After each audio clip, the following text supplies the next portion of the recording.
大家好啊！歡迎大家收睇2025年5月2號嘅溫中講美股。咁今日港股方面嚟講幾好喎，升到喎。其實嚇5個月第一個開局做得唔錯。咁但係後邊方面仲可唔可以繼續呢？有啲咩原因呢？可以令至到港股方面嚟講扭轉嗰個嘅頹勢呢？咁一陣會同大家跟進咁入。開之前希望大家可以幫幫忙訂閱我哋頻道，開埋個啷啷啦。咁有進一步新嘅片段咧，即時都會同大家跟進住。咁我哋每一日咧，基本上都有平均最少有一條嘅片段咧，會同大家跟進嘅。所以訂閱我哋頻道，應該投資資訊都會幾充裕下咁樣。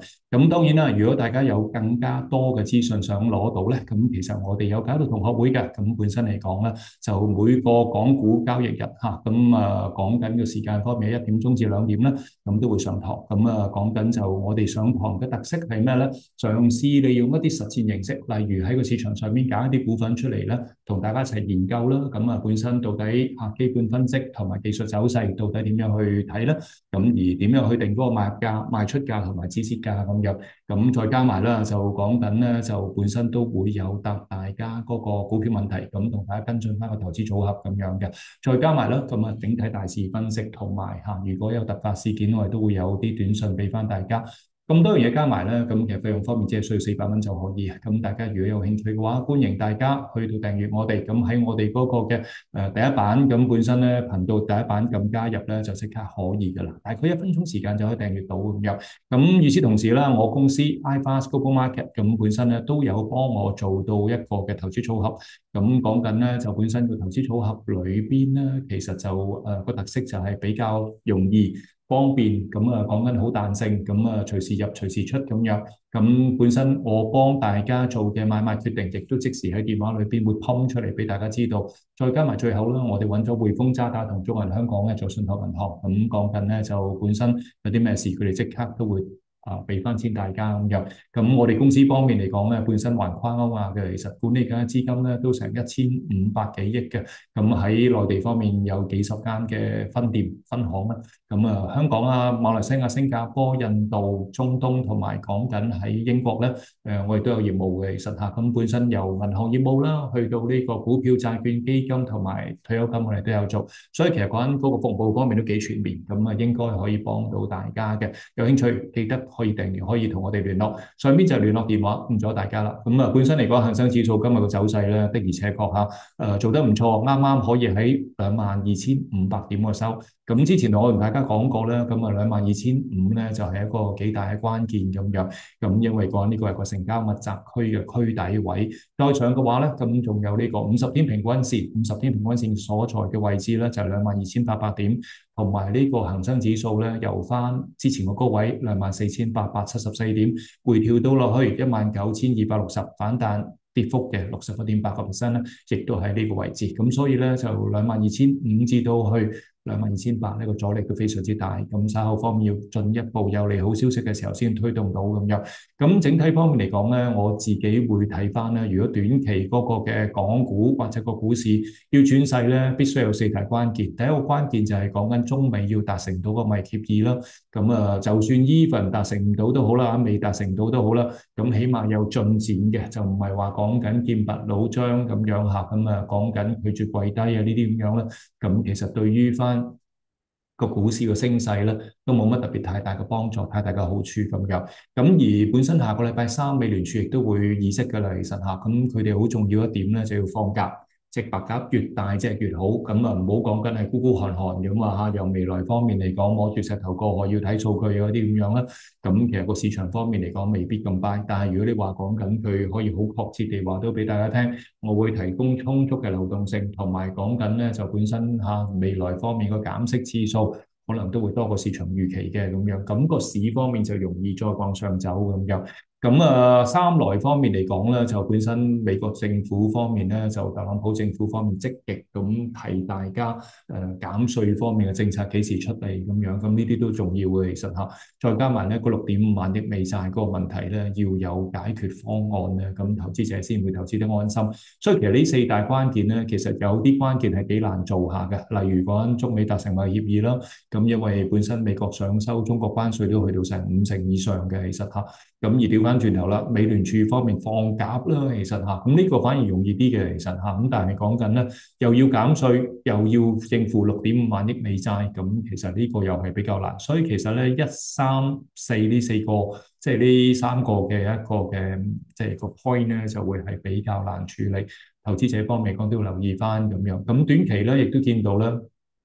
嗰個嘅美債方面咧，都開始有少少嚇，有少少嗰個反彈咁樣。睇一睇翻稍後方面嚟講，會唔會嚇，即係嗰個嘅跌勢啦，可唔可以繼續？因為之前嚟講最低嘅時候咧，曾經喺琴日嘅時候咧，都去到4.124嗰啲位置咁樣。咁如果跌唔落去咧，都係大家會關注。咁與此同時咧，其實講緊嗰個嘅美匯指數，咁依家係99.9啊，咁100方面咧，始終都有啲阻力。大家投資者方面都留意翻嗰個嘅影響咁樣。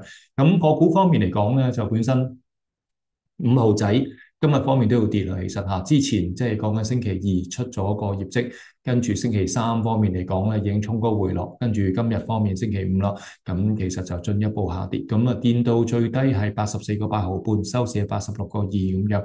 短期咧因為業績出咗啦，咁變咗嚟講咧就冇乜特別太多嘅消息咧再去 support 佢個升勢。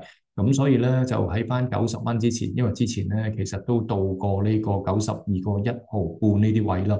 咁其實講緊呢個最高就係92.6，咁其實講緊呢啲位置附近咧開始見到有阻力，大家投資者方面買咗嘅都留意翻啦。如果短期方面咧嗱，今次因為已經跌穿咗嚇，跌穿咗條5天線，最新方面嚟緊咧都。大家要小心翻，會唔會再跌穿埋條10天線？10天線方面嚟講喺84.6毫7，如果跌穿嘅話咧，大家可能咧都短期方面預佢打橫行嘅啫，其實冇乜特別太大嘅好嘅走勢咁樣。咁跟住咧就騰訊方面咧，騰訊方面咧就本身。今日嗰個走勢咧，咁都叫做升到有2%咁樣嚇，咁即係一路咬翻住呢個嘅上升軌嗰方面去行，咁短期方面可能有機會再上多少少，挑戰500蚊都唔奇咁樣嘅。咁而另一方面嚟講，美團啦嚇，美團同呢個嘅京東一路之前咧就一路咬住啦，咁依家現階段嚟講，見到佢喺翻132蚊嗰啲位置，今日方面係喺突破翻嗰條下降軌，聽日希望即係星期一、星期二啦嚇。我哋放完佛彈翻嚟咧，希望佢都可以繼續再升，咁會對於後市方面稍為好啲嘅。咁因為本身咧就佢同埋京東大家喺處爭下市場咁樣，咁變咗嚟講個競爭會影響到個盈利嘅。咁第三方面嚟講，亦都睇翻阿里巴巴啦，阿里巴巴122蚊，佢都升到3.83%，幾好嘅其實嚇。咁都係隨住翻貿易方面嚟講嗰個嘅關稅戰，咁大家有個好啲嘅消息，咁變咗嚟講幫到佢向上。咁中芯方面又如何啊？中芯方面嚟講咧，就因為美國限制嗰個對華芯片銷售啦，咁變相地嚟講就幫咗中芯方面咧，就見到佢有一個比較好啲嘅表現。今日去到47.5，咁未來方面可唔可以話挑戰翻挨近60蚊嗰啲位咧？我自己覺得咧就未來方面有咁嘅機會，不過咧先過咗50蚊呢關先再講咁樣嚇。咁而另一方面咁講緊係呢個9961呢個嘅攜程，咁講緊今日都去到下降通道方面嚟講，下降軌嗰方面嚟講嗰個嘅位置，咁有機會可能即係再進一步都唔奇嘅。咁不過要下個禮拜二再睇啦，其實嚇。咁今日方面嚟講都係即係曾經跌過又升翻上嚟，最終咁其實講緊攜程方面，雖然升得唔係好多0.64咁，但係講緊咧就密切留意可唔可以突破到呢條嘅下降軌。咁除此之外咧，本身嚟講嗰個嘅另一方面呢個嘅港交所咧，咁出咗業績連升2日，今日方面升成3.5%嚇，我有少少喜出望喎，因為我冇預到佢咧升到上去351蚊嘅嚇，我覺得其實去到348蚊度咧，可能都有啲阻力咁，但係佢都升到咁樣嚇。如果買咗揸咗冇走到嘅，恭喜大家咁樣嚇，呢個就幾好嘅。咁另一方面咧，美股方面 ，Nvidia 亦都有個突破喎，咁突破咗個下降軌，咁去到最高嘅時候咧114蚊，啱啱就係嗰條嘅頸線位置113蚊附近呢啲水平，要睇一睇今晚方面可唔可以更上層樓啦。其實嚇，如果可以上得到嘅，咁當然比較好啲啦。其實嚇，大家可以今晚留意翻咁樣。跟住講緊咧，Google 方面咧，亦都係啦。見到佢哋嘅走勢咧，就都喺升到1.18%咁樣，去到162蚊嗰啲位置。跟住蘋果啦，蘋果啱啱昨晚出咗業績，本身業績前見佢都係可以升到0.38、0.39%，不過暫時嚟講咧就喺 P-market 其實都跌咗2.68%，大家都留意翻咁樣。再者咧，加埋個 Meta 方面嚟講，就本身因為之前同 Microsoft 一齊啦，講緊出咗業績嘅時候咧，見到業績好過預期啦，其實都有成6蚊個升幅嚇，依家 P-market 有1%咁樣嘅。蘋果本身就頭先講過啦，Amazon 方面又如何啊？Amazon 同蘋果咧都一齊出業績，兩個都唔好啊，所以變咗咧就依家嗰個 P-market 嘅走勢咧都要跌成2.24%。而另一方面啦，Eli Lilly 更加差，因為佢出完業績之後咧，業績冇問題啊，其實嚇但係嗰個問題喺邊度咧？問題就喺個盈利展望上邊咧，佢哋其實下調啊，所以變咗嚟講咧，對個股價有個比較大啲嘅壓力。再加埋咧，就本身咧 Microsoft 啦，講緊之前出咗業績，本身業績做得唔錯，所以變咗咧衝高。雖然咧其實講緊就本身較個開市價低嘅，但係都升到有成7.63%，升得幾誇張嚇。依家 P-market 咧，再升多少少嚇0.41%咁樣。而另一方面嚟講啦，Tesla 個走勢又如何啊？Tesla 個走勢咧，今次升到啦，其實嚇講緊就本身咧，大家就密切關注住會唔會中美談判方面另外一啲好消息幫到佢咁樣。所以概估翻啦，港股方面咧，如果要更上層樓，未來方面22,500至22,800咧，有50天線啦，有神奇數字啦，有裂口啦，亦都有嗰個嘅本身成交密集區4重嘅阻力咧，大家投資者方面都留意翻。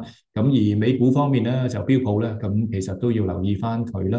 講緊就喺翻呢個嘅下降通道頂，雖然其實已經突破咗，再上嘅話咧就係呢個嘅2萬嘅呢個嘅5,800點呢個關鍵位要突破到先得咁樣嚇。所以變咗嚟講咧，就幾個關鍵嚇。未來方面大家都拭目以待啦。今日祝大家有個愉快嘅週末先。我哋聽日溫總投資展望聽溫總，再同大家跟進咁樣。多謝大家支持，再見，拜拜。